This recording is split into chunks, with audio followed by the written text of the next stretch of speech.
Thank you very much indeed for joining us, and please do welcome none other than Mustafa Suleyman, of course, who can dig into all things ethical AI. I want to give a quick update. I know you've lost your train of thought, having overdosed on some of the French delicacies outside. Remember, I want you on your phones, I want you tweeting, #STYT, but also we want you asking questions, and we want you to interact with our poll that we're about to have. So get your phones out. Of course, it is STYT Bloomberg.com. And I'm going to ask the audience a question before we dig into things. Do you think tech giants now realize their ethical responsibilities? Do you think yay or nay? Currently, many think there's still a way to go. Not everyone, but they're not saying yes outright. So it looks as though we get to work on this. And let's get your point of view. Because, Mustafa, you're a fascinating man in the respect that from DeepMind's creation, you were thinking about the ethical consequences of AI. And it seems to be coming home to roost now. Suddenly everyone else is singing from your hymn sheet as well. I think we still have a long way to go before we're anywhere near the sorts of AI that you heard about in the introduction. I mean, artificial general intelligence is, I'm sure, many, many decades away. But the much more narrow, applied, practical AI is around us all the time. And whilst we at DeepMind set out on a mission primarily to develop more general purpose learning algorithms, right from the outset when we founded the company in 2010, the strapline for our business plan was safe and ethical AGI. So it is, it's exciting to see so many people now talking about ethical AGI, and that really is the most important question of our day. These systems influence us, they persuade us, they nudge us, they reframe the choice architectures that govern what we choose to buy, where we choose to go, who we connect with. And that's a profound effect on our society that we have to start thinking very, very seriously about. Can you talk about some of the real applications already that we're seeing in terms of the negative consequences? We talked earlier with Nicholas Zentrum about the issues of building bias into AI. What are the key challenges, do you think, that need to be avoided? Well, I think the important thing to remember is that any of these systems are going to be a product of the values of the people who design them, even if you didn't explicitly encode your values into that system. Simply your blind spots or the judgments that have driven your hypotheses when you come to put a set of recommendations together actually inform how the system evolves. The kind of training data that you use to shape the algorithm, to push it in a particular direction, the kind of objective function, what are you asking the algorithm to predict? All of those are really important decisions that have very fundamental knock-on consequences much further down the line when these systems go into production. So it's really important that as designers of these algorithms, we try to think about their consequences way ahead of time and don't wait for a kind of iterative experimentation in practice as we observe their effects on real people. You're thinking about it. How do you, from a very practical point of view, think about it within DeepMind and as a wider organization, Google? Well, we've made it a principal kind of element of our culture right from the outset. In every company retreat, whenever we have a town hall, whenever any of us as founders give talks, our leadership team constantly restate the importance of putting ethics at the heart of our decision-making process. And that really helps to make it okay for the rest of our staff to put their hand up when they see something that they're concerned about, when they want to ask a difficult question of management. That's a natural and inherent part of our culture. So that's one way of making it the kind of go-to of the way we behave. You've brought it into your company, as you say, from day one in the tagline. What about the conversations you're having with governments, regulators? Is this something that other companies are automatically going to be thinking about, or is it something that perhaps they have to be forced to think about? I think the difficulty is there are many, many well-intentioned people in a lot of the bigger technology companies, and they are often looking to do the right thing. And I think often people will say that the law of unintended consequences had resulted in this unforeseeable negative effect, maybe months or even years after a piece of technology has been put into production. And I do have some sympathy for that approach, but I'm also uncomfortable with that being the end of the discussion.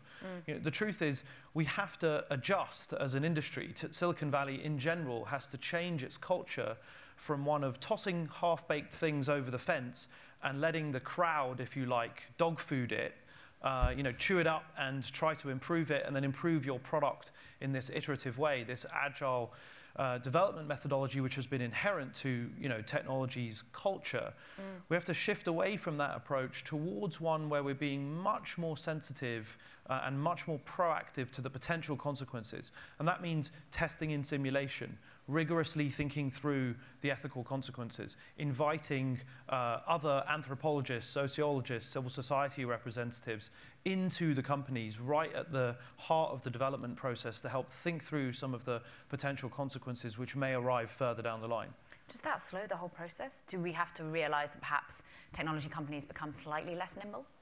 I think it will slow the process to some extent, and that's nothing to be worried about. That's a healthy and safe and ethical way to develop technologies. We already do it with respect to privacy, for example. There are enormous and very well-developed practices, you know, essentially driven by the requirement to comply with the law, which take place before you release any product in one of the big technology companies. And in general, that happens really very effectively. So I think we have to improve that framework and also now introduce a set of broader ethical principles, key questions that are asked before a piece of technology is put into production. And we're quite capable of, the industry is quite capable of doing that. It shouldn't be too difficult. So it's self-regulation, really, should be the answer. I think that's one significant component. Self-regulation at least is about changing the culture of internal inquiry, ensuring that there are many more diverse voices at the table at the time when we design products and when we test products. And after we have tested them and they're already in the wild, we continue to monitor their use and how they're being misused, if you like, and how the unintended uses are emerging. And we have to proactively monitor for those. But I certainly don't think self-regulation is enough. I think it's one key component that we need to work on now. And I think ultimately much more robust forms of conventional regulation are going to be necessary. Is that something you're working with governments about? I know you've worked with Theresa May of the United Kingdom to look at partnering on AI. Is that the discourse you have? Yeah, I think it's important that as technologists we you know, directly raise the questions that we have. We essentially try to create more of a semi-permeable membrane around the technology that we're developing. We invite criticism in proactively. That needs to be the culture that we shift towards. And in doing so, that will help us to sort of raise sensible suggestions to governments and to regulators and to policymakers that are measured and appropriate and are actually relevant to the specific technologies that we're all working on. Because the risk often, I think, is that sometimes regulators are not just behind the curve, but they don't really have a very good understanding of the actual technology that's being developed. Even if they're given access to the core code, they don't have the competency to make sense of it. And so I think it's incumbent on us to try to proactively help them to understand what this actually means and what the potential consequences might be. Let's talk about the technologies that you work on, what they actually mean, the ramifications they're already having. We've got a question from the audience saying, you train your AI with data coming from already structured knowledge, particularly with healthcare, this seems to be aimed at. They say you're going to consumers, to patients, rather than to healthcare professionals and the industry players. How are you looking at working with healthcare? How is AI already being used within the healthcare sector? And what have you already had to perhaps learn and nuance to ensure that it's building for good? Yeah, I mean, I think in the excitement and the rush to deploy AI, lots and lots of people are trying to find, you know, novel applications that make a real difference in the world. Partly, as I said earlier, because everyone's very well intended and wants to really make a difference. And there are lots of cool applications that will really transform healthcare, improving the accuracy and consistency of radiology diagnostics, for example. I mean, this is one that many, many different companies are working on. I think the challenge that we have at the moment is that the training sets, the input data that is used to teach the algorithm what positive and negative diagnoses actually are, those training sets are quite small at the moment, and in many cases they're quite poorly labeled. So often a set of engineers are essentially taking a set of text labels and trying to apply them retrospectively to the images, rather than identifying the specific pixels or voxels in an image which correspond to the diagnosis, much like a human would. And so one of the things that we've worked very hard on is 3D optimal coherence tomography, 3D eye scans. And we're really trying to label each individual pixel rather than a gross image. And that's to try and make the algorithm much more like a human diagnosis rather than one of the supervised classifiers that we've so far been developing, which are essentially much more crude. So there is clear work within the healthcare sector that you're doing and nuances that you're doing to ensure that it works more like a human. What other sectors are you finding the most low-hanging fruit at the moment and that perhaps need to embrace AI and the ethical questions around it faster than the others? Yeah, I think that's an interesting question. I mean, there's a difference between the sort of low-hanging fruit and the desirable problems that we would really like to solve in the world. Yeah. I think, you know, there's a new wave of technologists coming up now who principally want to solve the hard problems that matter in the world. Transportation, food, housing, healthcare, you know, diseases, energy. And we're very much in that camp. But the challenge in that camp is that many of those sectors have very poorly digitized systems and very poor training data.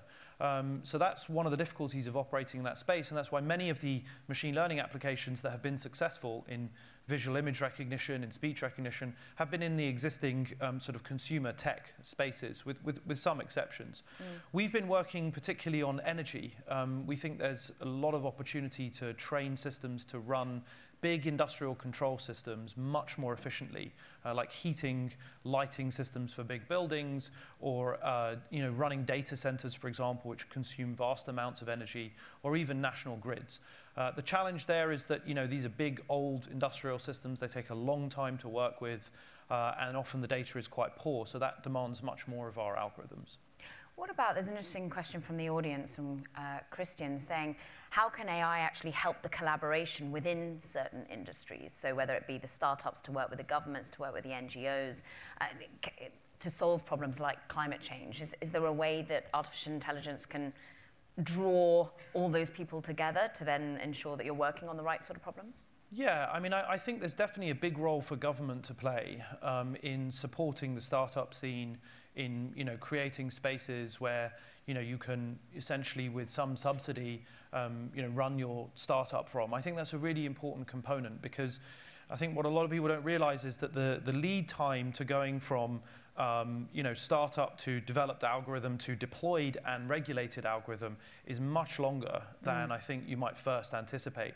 Once you have a medical diagnosis algorithm that looks like it's performing reasonably well, the amount of testing and safety that you have to go to before you can even deploy in a real-world context in order to get regulatory approval is really long, and that will require, you know, much more sort of innovation on the government and regulatory side to create safe containers where that kind of experimentation can take place and that testing can take place that isn't actually in production.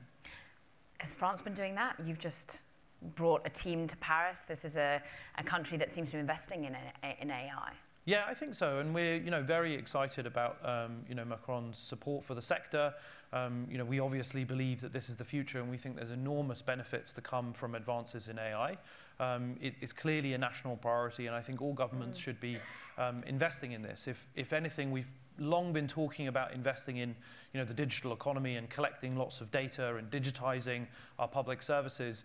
Well, in order to extract any meaningful knowledge or insight from that data, one has to have good machine learning algorithms, and they need to be accountable, they need to be transparent, they need to be controllable, and so there are all kinds of challenges to how you actually get, you know, digital technologies and specifically machine learning to work in practice in communities. It's interesting that obviously some of the ethical questions arise within the individuals themselves building the AI and who they're building them for. We talk about the governments. Government defense areas have wanted to employ AI. How is that something that you within DeepMind talk about who the customer is at the end of the day and how you build the appropriate AI for where you want it to go in the longer term? I think that's pretty challenging. When we were acquired, we made it a requirement of our acquisition that our technologies wouldn't be used for weapon systems or indeed for surveillance. And we've been very clear and public about that for the last 4 years since our acquisition. That's obviously the position that we continue to hold, and we think it's an important stance that needs to be upheld. We know that our technologies are dual use or multi-purpose, and many people will repurpose them for all kinds of other uses that we may or may not agree with morally or ethically, and that is sort of inevitable. Nevertheless, we think that we have to try to do as much as we can on our side to put technologies out there in the world which are designed for specific, positive, good uses in mind, and try to restrict them to those sorts of uses. And that's what we've been committed to since we founded the company. What about the interesting nuances using, well, we heard in the video before where AI goes. Elon Musk has been a big, brought up the concern of having robots control things, machine control things, and AI become larger than we can control. Do you think that's a concern? Yeah, I mean, Elon was one of our first investors, so we've known him for quite a long time, and I obviously respect him as a businessman. He has quite incredible achievements under his belt. I do think that some of his predictions are a little bit far-fetched, to put it lightly. And I actually think, to be quite honest with you, he's doing a bit of a disservice to the real ethical issues that we're facing. Really? I think AGI is a very long way away, many decades away. And, it's all well and good to have a philosophical conversation about what might potentially, happen in a very abstract sort of dystopian way. And we should certainly spend some time thinking about those questions. But there are many more urgent, near-term, practical issues which affect us every single day. Like? Well, I mean, take, for example, the fact that, our transport systems, increasingly everybody is using maps for navigation, and that is driving traffic to one street over another, and there are significant environmental and social consequences to those decisions. At the moment, I would say, compared to the existential risks of AGI, those consequences are quite modest, but nevertheless they're real, and they are opportunities for us to experiment in coming to collective consensus between companies, civil society groups, and governments and regulators to try and figure out how we together decide how we move traffic around our cities. And that would be a good example of a collaboration that could have a lot of positive benefit among our cities. And there are many other examples that are just like that. You mentioned before about changing the culture of Silicon Valley, and I wanted to bring up a chart of one of the cultures that many people feel is the real and present issue, and it's that of diversity. It's that of the lack of diversity. I showed it in an earlier talk about how much over the years from 2007 to 2017, we have not budged in terms of our ethnicity, in terms of the diversity within technology in particular. Can AI help with that, certainly unravel some of those biases that seem to be creeping in? No, I personally feel this diversity question very strongly, and it's something that really troubles me. I know that the vast majority of our developers are male, and many of those are white. And I think what we urgently need is much more representation of the kinds of sort of communities and customers that we're actually building these products for, just so that we can actually design these systems with a much more diverse collective set of interests and values in mind when we actually build the systems in the first place. And I am overall very optimistic about AI having the potential to, in the long term, be much more fair, much more systematic in the application of a clear set of values that we all sign up to, provide individuals with much more feedback and control and scrutiny over the data that's held about them and the decision that is taken on them. So for example, at the moment, or maybe a few decades ago, when you were turned down for credit or for insurance by your bank manager, you may only get a very simple one-line explanation, if anything, and there may be a whole series of horrible judgments that sit underneath that decision. I would like to think that in the future, we're certainly not there yet with AI, but in the future, there's the potential for our systems to be much more explainable than the human brain, the human, sort of biases and judgment that come with our personalities. And that represents an opportunity for us to build systems that have our highest set of collective values imbued in them from the outset and be much more fair and just. How important, another question from the audience, of the role of open public data, the movement there in delivering AI for good?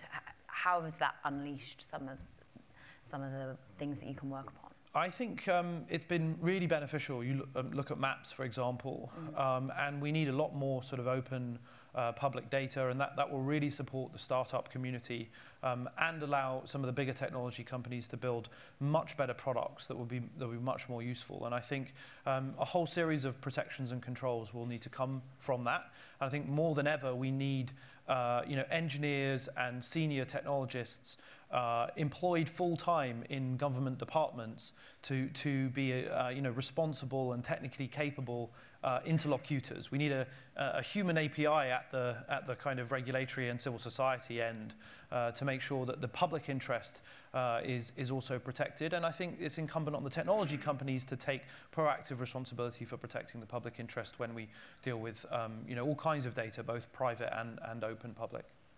Are the companies thinking about this? I think there's been a shock to the system. I think, trust has taken a real battering in the technology companies over the last 12 months.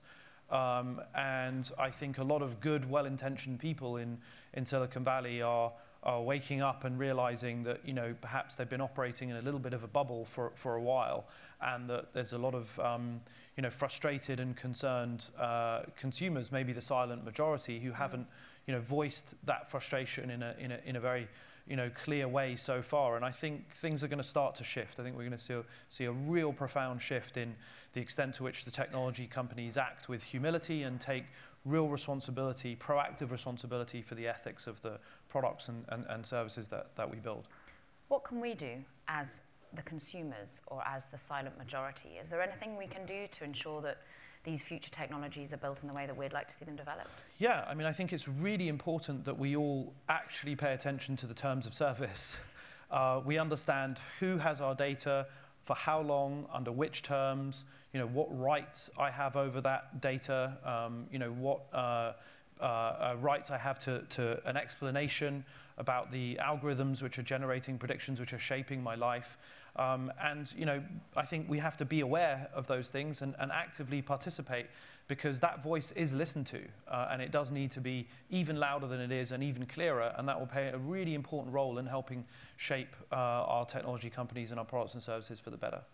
And in the next 12 months, as you say, there will be a shift in the technology companies. What can we expect from you in the next 12 months? What food for thought can you leave us with as to what we should be, where the real work of what DeepMind is doing will suddenly hit us in the face? Well, I think we've obviously been publishing a lot of incredible stuff, and I think looking at the slate of what's coming out in the next 3 or 4 months, there are some really exciting real-world application results that we've got coming out. But I think the other thing is we're thinking hard about governance and oversight. What is the right construct for formally involving independent experts and representatives of civil society in our day-to-day working process. We've already experimented with this in a couple of ways. With our healthcare efforts, we have a panel of independent reviewers, 9 technical experts, clinical, and academic, policy, civil society experts who come and scrutinize us in the public interest. They can talk to any of our staff. They can interview our teams. They can, check out all of our infrastructure. They can see our confidential product roadmaps. And we've done that essentially on trust. That has worked so far really, really well. They're just about to issue their second annual report, giving a sort of critical feedback on how we've been. And so we're starting to look at that and figure out how we can scale that up and apply it to other areas. Here's to governance. Mustafa, it's been wonderful having you here. Thank you so much indeed. Do give it up to Mustafa Suleyman, the co-founder of DeepMind. Thanks very much. Thank you. That was wonderful.